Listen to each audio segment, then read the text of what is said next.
At samantala, handang-handa na ang North Luzon Expressway sa inaasang dagsa ng mga biyahero para sa long weekend. Sa katunayan, pinagpaliban na muna ang lahat ng roadworks at road closures sa expressway upang matiyak ang maayos na trapiko. Si Bernard Ferrer sa sentro ng balita. Bernard! Aljo, nakahanda na ang Emergency Medical Service ng North Luzon Expressway NLEX sarap na inaasang pagdagsa ng mga motorista na lalabas ng Metro Manila para sa long weekend. Maagang bumiyahe ngayong Huwebes sina Maridol at kanyang asawa pupuntang Manawag, Pangasinan upang makaiwas sa inaasang dagsa ng mga motoristang palabas ng Metro Manila para sa long weekend. Kwento ni Maridol, pinagplanuhan nila ang biyahe bilang bahagi ng blessing o pagbabasbas ng kanilang bagong sasakyan. Bukod dito, pagkakataon din ito para magbonding silang mag-asawa kasama ang kanilang dalawang anak na parehong abala na sa trabaho. Kailangan din kasi yon pinaghandaan, yon kahit magastos, at least mag-enjoy naman, no, kasama yung family.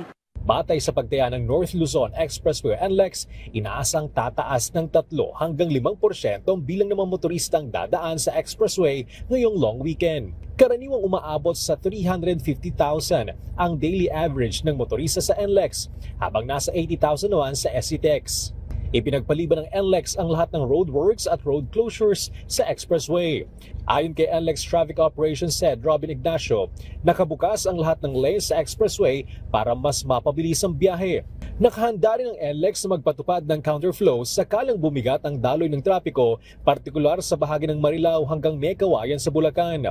Pwede naman kami mag-implement ulit ng counterflow, lalo na dito sa area ng after ng Harbor Link interchange kung saan nag-merge yung tatlong traffic flows coming from Balintawak, Mindanao, and Karuhatan. Magdadagdag din sila ng mga collection points sa Tarlac Toll Plaza ng Subic-Clark-Tarlac Expressway o SCTEX para mapabilis ang transaksyon sa toll gates.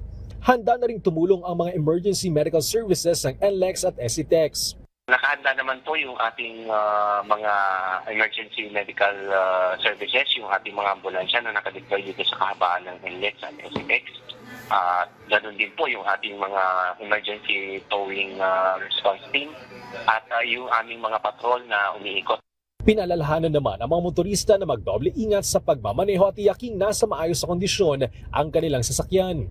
Ugaliing suriin ang battery, lights, oil, water, brake, air, gas, engine, tire at self. Aljo, sa mga oras na ito, mabilis ang takbo ng mga sakyan na papasok sa Balintawak Toll Plaza.